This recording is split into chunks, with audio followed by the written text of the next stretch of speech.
ভিডিওটা দেখেন। এক ফুলা তার মারে জিগাইতেছে, আচ্ছা মা, সন্তানের চামড়া কাটতে জুতা বানায় দিলেও নাকি মায়ের ঋণ কখনো শোধ হয় না। একটা সন্তান কি তার মায়ের কাছে এতটাই ঋণী? তখন আম্মা কইতেছে গীতা যে বাজান, টেবিলের উপর ভাত রাখা আছে, ঝাঁতুই গিয়ে খায়ানি।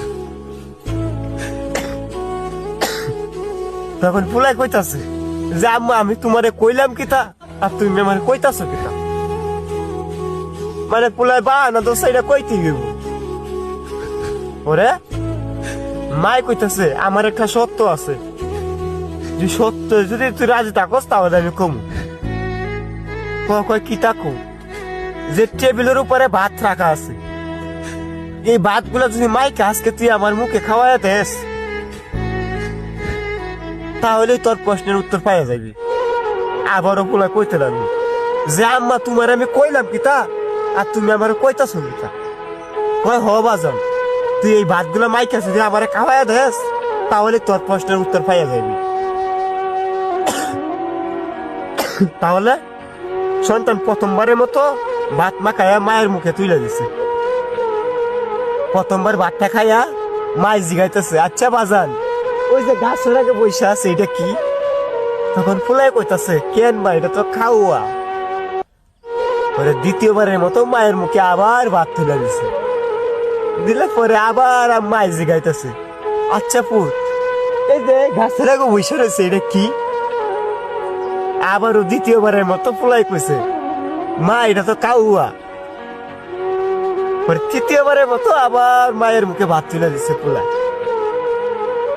দিলে ভাত গুলা খাইছে, খাইয়া মাই জিগাইতেছে, বাজার, ওই যে গাছের আগে বসে রয়েছে এটা কি? মা, তোমার না কইলাম এটা খাওয়া, কেন বারবার জিগাইতেছে? চতুর্থবারের মতো আবার মায়ের মুখে ভাত তুলে দিছে। মাই ভাত গুলা খাইছে, খাইয়া জিগাইতেছে, পুত, ওই যে গাছের আগে বসে রয়েছে এটা কি? তখন পোলাই করছে কি, তার ভাতের প্লেটটা মাটিতে ফালাই দিছে। ফালাই দিয়ে কইতাছে, আম্মা, তোমার না কতবার কইছে এটা খাওয়া খাওয়া, কেন লেগে বারবার আমার প্রশ্ন করতেছে? তখন মা আস্তে ধীরে বলল, বাজান, তুই যখন ছোট ছিলি ঠিক এই জায়গার মধ্যে বইসা তোর মুখে আমি ভাত তুলে দিতাম আর তুই আমারে জিগাইতি, আম্মা এটা কি, আম্মা এটা কি? তুই মাত্র আমার মুখে 4 বার ভাত তুলে দিছিস, 5 বারে ভাত মুখে দিতে পারি নাই। এর আগে ভাতের তালা তুই রাগ হইয়া ফালাইয়া দিছিস। এখন তুই যথেষ্ট পরিমাণ বড় হইছিস, নিজে চলতে পারোস, খাইতে পারোস, নিজের কি জিনিস সবই বুঝোস। আর তোরে বড় করতে গিয়া আমার জীবনের 4-5টা বছর নষ্ট হয়ে গেছে।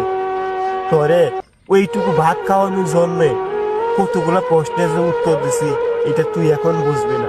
যেদিন তুই বাবা হইবি সেদিন তুই বুঝতে পারবি। দয়া করে কেউ মা বাবার মনে কষ্ট দিবেন না। মা বাবার মতো আপন কেউ হইতে পারে না। একটা সন্তানকে বড় করতে কতটুকু কষ্ট যে করে একমাত্র বাবা মাই ভালো করে জানে। ভালো থাকুক সকলের বাবা মা। আর